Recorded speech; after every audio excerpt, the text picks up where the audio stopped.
Welcome back to Racing Rundown. On today's video, we are going to be discussing the Grade 1 Coaching Club American Oaks from Saratoga. We've got 5 horses for this race. This is going to be a hopefully a bit of a shorter preview than some of the ones that we've had in the past couple of weeks because there's only 5 horses here, and this is a very one-dimensional race. We will get into it, and I will talk about some of the potential alternatives you could have in this race.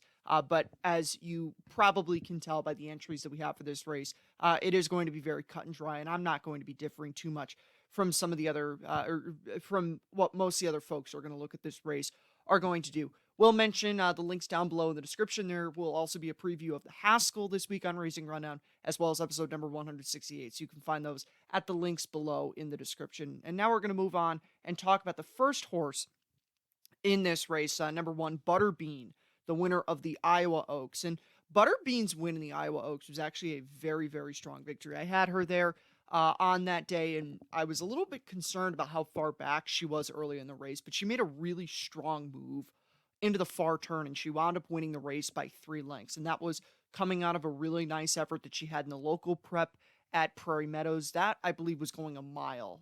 And the good thing you could say about Butterbean coming out of that is she looks like she's a horse that's going to do better with distance. She's going to get an extra 16th of a mile in this race, stretching out from a mile and a 16th to a mile and an eighth in this race. The big problem is class, and she has not faced the likes of a Secret Oath or a Nest coming into this race. She was a good winner last time, but she just doesn't have the level of the victories against the level of competition the likes of those 2 horses. Maybe she could be. You're not going to have too much to do underneath with exotics in here. Maybe she might run second in here, but I think that again, as you can probably tell, I think this race is very simple, and I'm not really going to be doing too much with Butterbean in this spot. We're going to move on now and talk about the number 2 horse in this race, and that is Society, who I think is the only possible alternative to Secret Oath or Nest in this race. I know I said good things about Butterbean because I did like her last couple of efforts, but Society is your only alternative in here. Now, I'm recording this before the morning line comes out, so I do apologize. I normally do like to have the morning lines, but I wasn't able to do that. So I don't know what her price is going to be. She's likely going to be the third choice in this race. I'm just going to go out on a limb and say she's going to be the third choice. I'm notoriously very bad at predicting how markets are going to go, so that could end up being wrong. But the reason that I think she's the only possible alternative is because she's the pace in this race. And I love to pick races based off of a pace angle, and I did consider picking her because she is going to be the lone speed in this race. However, I don't really think that that's going to give her too much of an advantage in this race against Secret Oath and Nest, so I'm going to go against her in this spot. But again, if you must pick against Nest and Secret Oath, she's the only possible alternative that you have to do that because the pace dynamics are the only angle that I could think of either of those 2 not winning this race. We'll move on now to the first of the big 2 in this race, and that is, of course, Nest, the runner-up in the Belmont Stakes. I almost said the Belmont Derby. Excuse that little mistake there. Nest ran a very, very good race, finishing second to Belmont Stakes. I thought her Belmont effort was better than Secret Oath's Preakness effort.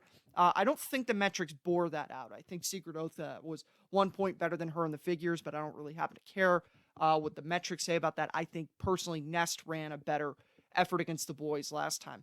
However, the big thing that is going to push a lot of people away from Nest in this race is the head-to-head matchup with Secret Oath in the Kentucky Oaks. Now, I have been very critical of the ride that Nest got in the Kentucky Oaks, and I'm going to put the point out there again because I still very much do stand by it.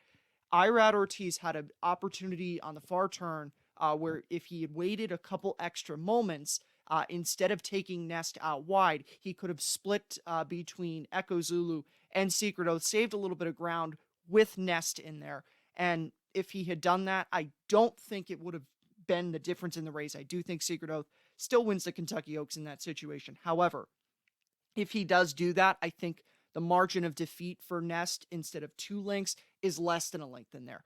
And I spent a lot of time looking at the Kentucky Oaks back, trying to figure out how much of a difference that made. And again, I think it made a difference, but I don't think it was a decisive difference, which is kind of counterproductive to the point that I made there.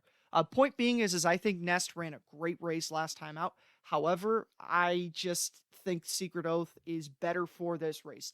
I have already decided that I'm picking Nest in the Alabama. Now, I don't have the opinion that she needs a mile and a quarter to win, but I think she needs a mile and a quarter to beat Secret Oath. And so, yes, Secret Oath is going to be my pick in this spot. I like Nest a lot, but I think next time is going to be her race, and this is more so going to be Secret Oath's race. We're going to move on now to the number 4 horse in here. That is Nostalgic, the horse who I foolishly picked in the Kentucky Oaks. I did say about her Kentucky Oaks effort, though, to be fair to her, that I did think that it was a bit of a iffy. She kind of got pinched a little bit on the far turn. She was never going to win or really run any kind of decent placing there. She ended up finishing 10th. I think maybe she could have finished 5th or 6th if there had been a little bit less of a bunch up on the far turn. I thought her and Venti Valentine took some very bad contact on the far turn in there. But once again, with Nostalgic, definitely would not have turned into any kind of good run. Again, 5th or 6th, I think, would have been the best case scenario from that. And she did have a good stakes win in the Gazelle, but Venti Valentine has not come back to be the horse that I thought that she was going into that Gazelle. And as a result of that, the respect that I had for Nostalgia going into the Kentucky Oaks, which a lot of it was based on the respect that I had for Venti Valentine. Given Venti Valentine's runs the last 2 efforts, that has certainly evaporated, and I no longer think of Nostalgic the level that I thought of her going into the Kentucky Oaks, and obviously I'm not going to be picking her in this spot. We're going to move on now to the final horse in the race, and that is, of course, the likely favorite. I don't have the morning line. I think she is going to be the morning line favorite, and I do think she is going to be the post-time favorite. Of course, that's the Kentucky Oaks winner, Secret Oath, the horse that I have probably been more wrong on this entire year. And Secret Oath is a horse that I fully admit it, I cannot read her. I cannot figure Secret Oath out. I spent a lot of time trying to figure out the Kentucky Oaks because, again, as I've said, I think that there was some mistakes in the ride with Nest, but I don't think that it was enough to change the difference of the Kentucky Oaks. Now, I'll go back to what I said about her before the Arkansas Derby. I thought that she was clearly superior to the Colts in that race. And then when she lost, I completely jumped off the ship with Secret Oath. And I said that, if she couldn't win that race, she's not going to be able to beat Nest and Kathleen O and the other top fillies in the Kentucky Oaks. And of course, I was very wrong on that. If you can, I don't have the editing or the time to edit it in. I'm not trying to ignore the take. If I had the time to edit it, I would put in what I said about Secret Oath because I am someone who believes in accountability. But I was very, very wrong on Secret Oath going into the Kentucky Oaks. Obviously, she won. And then I had difficulty reading her going into the Preakness. She ran kind of how I thought she would in there. But still, there is a ton of difficulty in my mind of how to read Secret Oath. I'm going to pick her in this race, and the reason I decided to pick her is because when she runs against the filly, she just wins. And I was a little bit nervous about, maybe the 2 Society could try to walk them in here, but Secret Oath, just in the 2 stakes at Oaklawn that she won against the fillies, she didn't get the perfect setup in there in terms of there were lone leaders walking in those races, and she just won anyway. And there's only 5 horses in here, and she's got to beat Nest. And she's been able to beat Nest before. As I said, I think that there were some things that contributed to that, but I don't think the mistakes that were made by Irad Ortiz in the Kentucky Oaks make any difference in terms of the outcome of the race. So Secret Oath is going to be my pick in the coaching club. Not really going to do anything I'm not going to do anything underneath. I mean, Secret Oath and Nest are most likely going to run 1-2 in there. And I mean, you're not going to have any kind of fun with stuff underneath in a 5-horse field. As I said, if you must take against them, Society is the horse that you are going to have to use if you want to pick against those 2.